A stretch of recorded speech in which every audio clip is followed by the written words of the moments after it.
Buenas tardes. Es un gusto que estén ustedes aquí hoy en un programa del Instituto Nacional de Antropología que le llamamos Palabras de nuestras autoras. El día de hoy voy a hablar de un libro que, si bien salió de la imprenta en marzo del 2020, fue hasta hace unos cuantos meses que lo tuve en mis manos, porque con la pandemia ustedes saben que todo se complicó. El libro les voy a enseñar aquí la portada del libro, espero que la vean bien. Como ustedes pueden ver, se llama Varias voces, una historia, dos, y como subtítulo lleva El otro exilio. Este título se debe a que el texto de hoy, que estamos presentando hoy, es una colección de 3 libros que son prácticamente iguales, pero que tienen diferente temática. El primero de ellos se llamó Varias voces, una historia, y como subtítulo llevó el nombre de Las mujeres españolas exiliadas en México. El segundo, que es este, se llama, como ya les dije, Varias voces, una historia 2, y estoy por terminar el tercer volumen, que es sobre los maestros exiliados españoles en México, los profesores, mejor dicho. Los 3 libros, se componen de 5 entrevistas de historia oral, editadas, que eso quiere decir que se quitan las preguntas que hace el historiador al informante, se pone el texto en un orden cronológico, en un orden leíble, se quitan las repeticiones, como que se pule el texto para que el lector lo pueda revisar y lo pueda disfrutar al leerlo. Estas entrevistas que forman el conjunto de la colección es una historia de vida en las que el informante nos cuenta toda su vida hasta el momento en que se realizó la entrevista. Entonces, estas entrevistas formaron un archivo que lo conservamos en la Biblioteca Orozco y Berra del Instituto Nacional de Antropología e Historia. Estas entrevistas realmente son un tesoro para los historiadores, porque nos permiten conocer muchos aspectos de la historia de México, de la historia de España, de la historia de la vida cotidiana en esa época, realmente muchísimas cosas. Por lo tanto, es un archivo muy valioso. Este archivo se llama Archivo de Historia Oral, Refugiados Españoles en México. La creación de este archivo comenzó en los años 70, a finales de los años 70, en el Instituto Nacional de Antropología e Historia, en un departamento que en aquella época se llamaba Archivo de la Palabra y después se convirtió en Estudios Contemporáneos. En ese departamento empezó a realizarse este proyecto de historia oral, Refugiados Españoles en México. Allí los historiadores que nos encargábamos de este proyecto hacíamos entrevistas a personas exiliadas españolas que en aquella época tendrían alrededor de máximo 80 años, 70 y bastantes o 80 y pocos.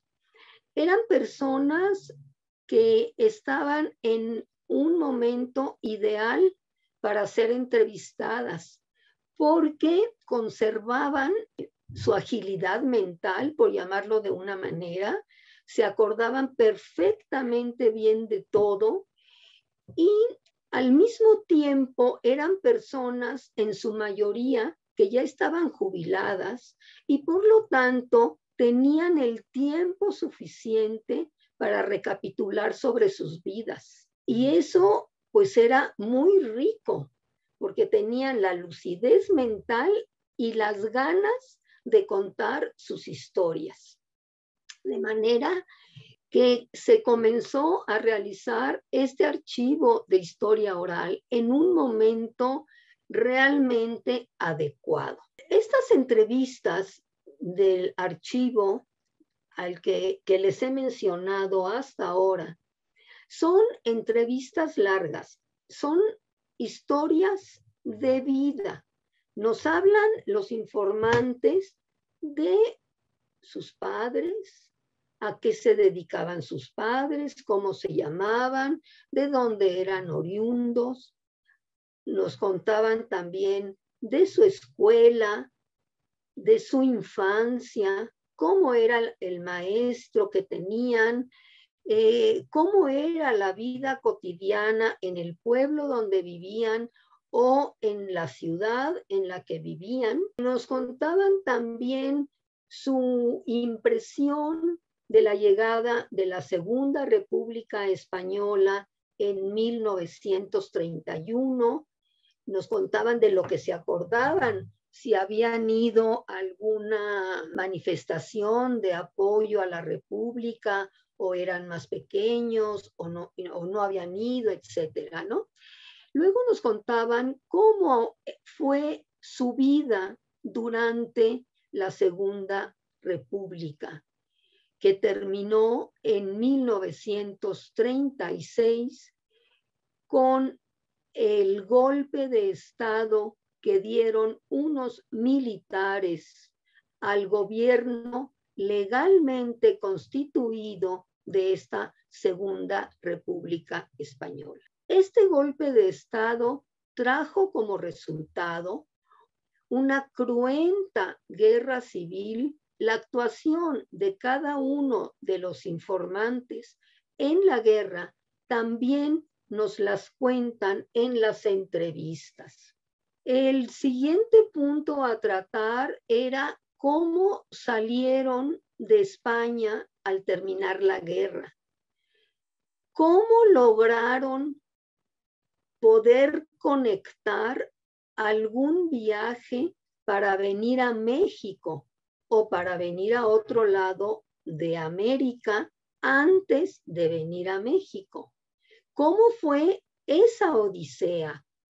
A partir de enero del 39, en que ya estaba la guerra por terminar, porque la guerra la dio por concluida Francisco Franco, uno de los jefes del golpe de Estado, la dio por concluida el 1 de abril de 1939. Pero desde enero de ese año, los que pudieron salieron del país. La mayor parte de los que salieron lo hicieron por la frontera entre Cataluña y Francia. Fue un viaje muy difícil, muy triste, en fin, con muchas aventuras. Su estancia también en Francia también fue en general muy triste y también con muchas aventuras. Y vemos también en las entrevistas cómo fueron capaces cada uno de ellos de conseguir viajar a México. Después del viaje a México, tratamos en la entrevista de cómo fueron recibidos en nuestro país, qué hicieron ellos cuando llegaron a México, cómo empezaron a salir adelante, y después nos relatan toda su vida en México.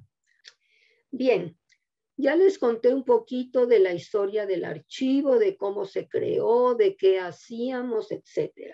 Ahora les voy a contar de esta colección, Varias Voces, una Historia. El objetivo de estas publicaciones es dar a conocer 5 entrevistas de historia oral en cada volumen, en cada uno de los 3 volúmenes. Este libro está dedicado a dar a conocer esas entrevistas y la vida de esas personas a personas que no son especialistas en el tema, personas que no son historiadores o que no saben nada del exilio o sí saben y quieren aprender un poco más. También está dirigido a jóvenes universitarios, jóvenes preparatorianos o hasta de secundaria que les interese el tema. Es un texto de difusión. Entonces, cada volumen tiene 5 entrevistas editadas, de manera que su lectura sea una lectura agradable y fluida. En esta edición de entrevistas es muy importante mantener hasta donde sea posible la forma de hablar de la persona entrevistada. Y es muy importante porque la forma de hablar de alguien habla mucho de uno. Se notan muchas cosas de la persona que está hablando.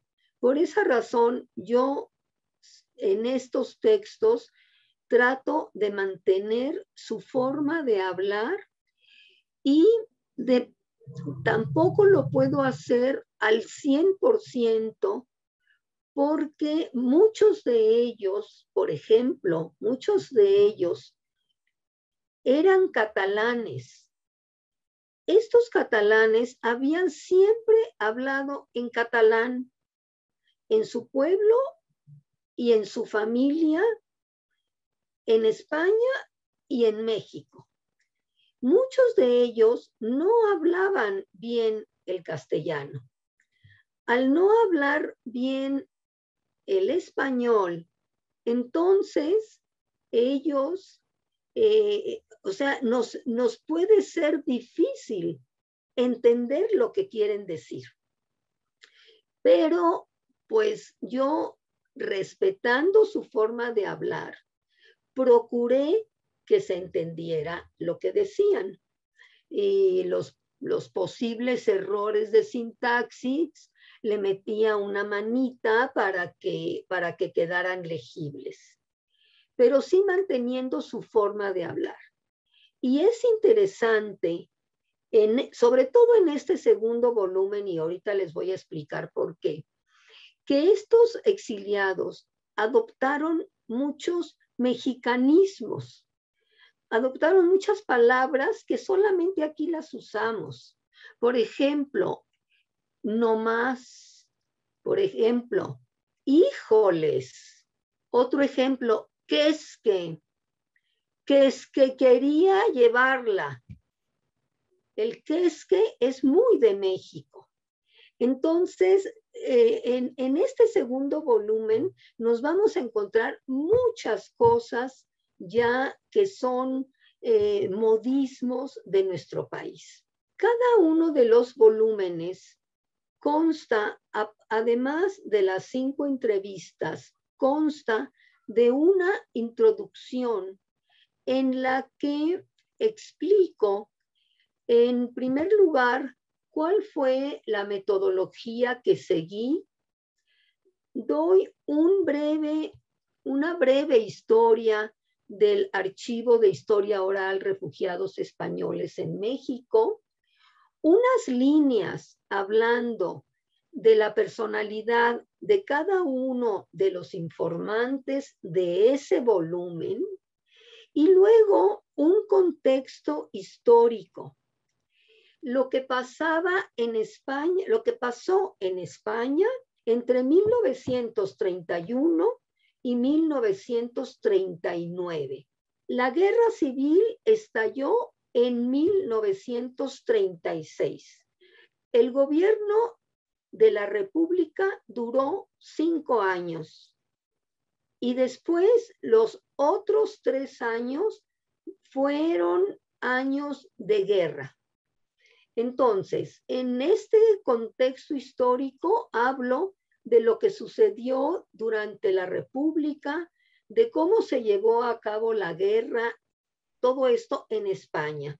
Y también hago una pequeña introducción a la historia de Europa, especialmente de Francia, de Inglaterra, de Alemania, Italia, la Unión Soviética, una pequeña historia de esos países muy por encima de los años 30, de la postura que cada uno de estos países adoptó en relación con la Guerra Civil Española. Por supuesto que en este contexto histórico no podía faltar México. Y entonces en México también hablo del México en los años 30, de cómo nuestro país apoyó siempre a la Segunda República, cómo durante la guerra México defendió en foros internacionales a los republicanos que peleaban a favor del gobierno legalmente constituido y en contra de los fascistas que se habían sublevado. México adoptó una postura muy valiente en este sentido. Siempre fue de los pocos países que se mantuvo siempre a favor de la República y se convirtió en su defensor en los foros internacionales. También hablo de cómo México se vuelca sobre los republicanos, cómo les va a dar asilo a todos ellos, a todos los que quisieran venir sin prácticamente poner condiciones. Bueno, pusieron 2 condiciones. Una, que no se metieran en política mexicana. Y la otra condición que ponían era que procuraran vivir en los diferentes estados de la República, que no se concentraran en la Ciudad de México. ¿Y por qué era esto? Porque Cárdenas quería repoblar la República Mexicana. Quería que los conocimientos que traían los exiliados los llevaran a los diferentes estados de la República y que hubiera una dispersión de ellos por todo el país.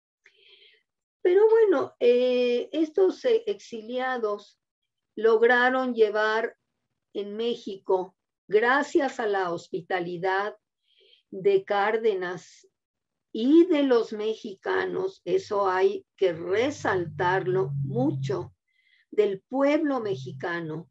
Gracias a ellos, los exiliados españoles pudieron llevar a cabo una vida respetable hasta donde cada uno pudo y quiso. México no les puso ninguna traba para llevar a cabo sus ilusiones. La colección, ya les dije que son 3 volúmenes. El primer volumen habla de mujeres exiliadas. En este volumen trato de dar a conocer cómo fue que vivieron en México las mujeres exiliadas que vinieron de España. ¿Qué fue lo que hacían? ¿Cómo se adaptaron? ¿Qué problemas se encontraban en los mercados, por ejemplo, cuando iban a comprar y no sabían cómo pedir determinada fruta o determinada verdura, porque tenía un nombre distinto aquí al que tenía en España? En fin, cómo se fueron adaptando y qué importancia tuvieron ellas dentro del exilio. Ese es el primer volumen. El que nos ocupa hoy es el segundo volumen, el subtitulado El otro exilio. Y es interesante porque nos da una visión de un sector del exilio español que no ha sido tratado por los estudiosos del tema. Los estudiosos del tema se han encargado de resaltar la labor de los intelectuales, de los escritores, de los artistas, de los médicos, de los profesores universitarios, pero no se ha trabajado o se ha trabajado muy poco. ¿Qué sucedió con estas personas, estas que yo diría anónimas, personas que llegaron a vivir aquí y que si bien se introdujeron en las sociedades mexicanas, no fueron famosas, no fueron conocidas a nivel intelectual o a nivel público? Entonces, este volumen nos da una visión nueva y una visión muy refrescante desde mi punto de vista de esas personas que llegaron aquí sin absolutamente nada, porque tampoco tenían nada en España o tenían muy poquito.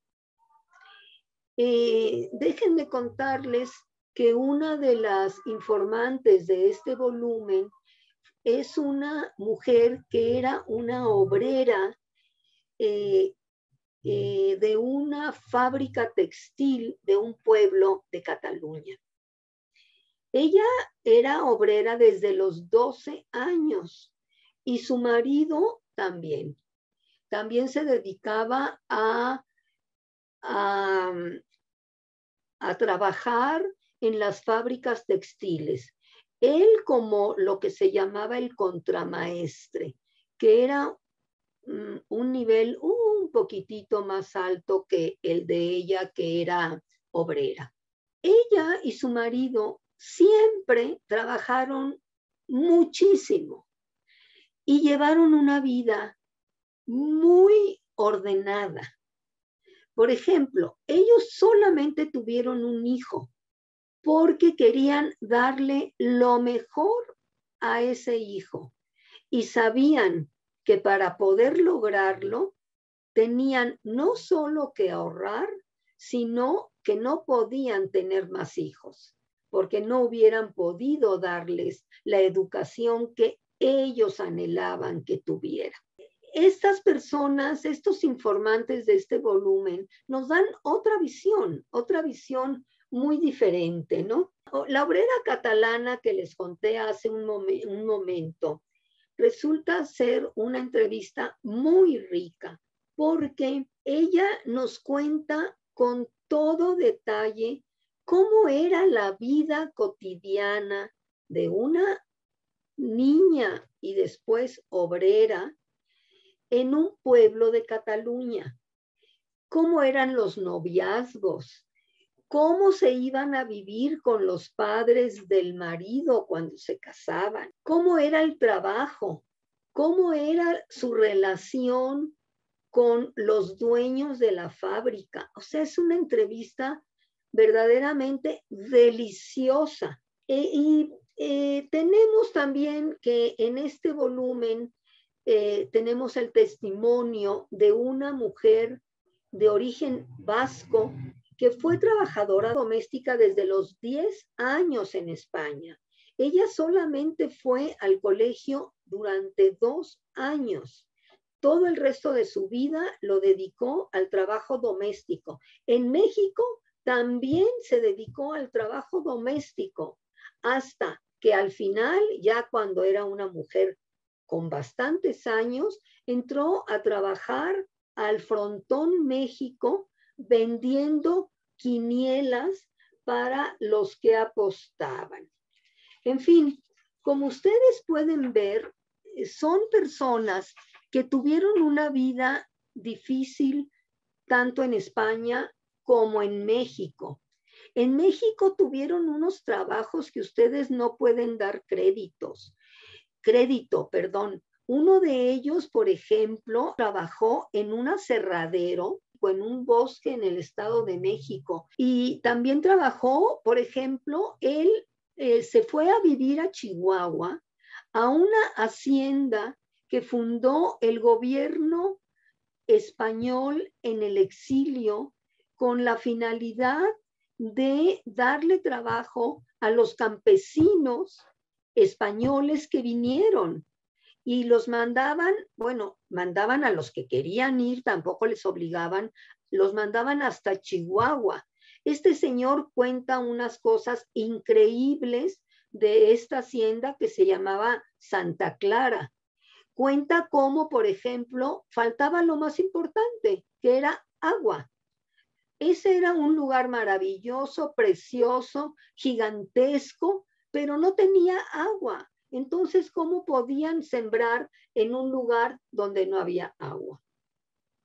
Uno de ellos fue un hombre que no alcanzó a terminar sus estudios en España, sino que los pudo terminar durante la guerra. Entonces, este hombre fue el único de esta muestra de 5 que llegó a hacerse rico. Él llegó a Veracruz en el primer barco que fletó el gobierno de México junto con el gobierno de la República en el exilio. Llegó en el Sinaya, que así se llamó el primer barco, y desde que llegó decidió irse a vivir a Guadalajara.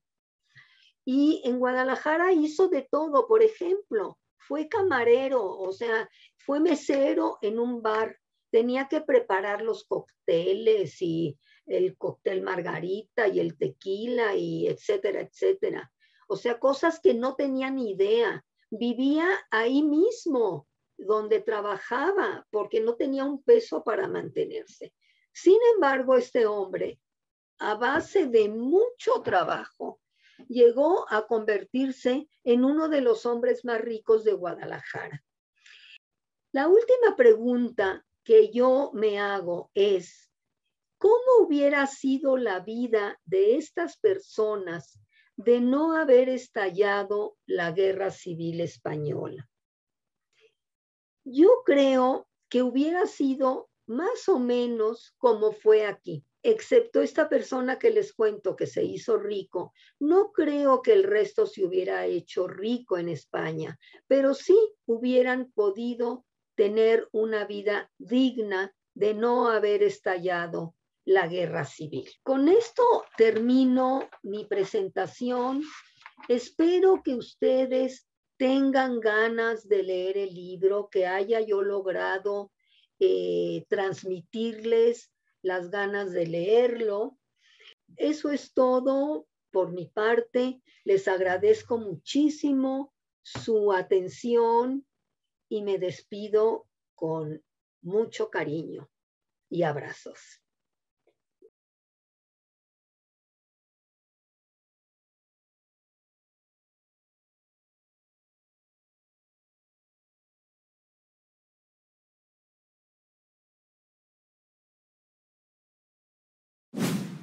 Gobierno de México.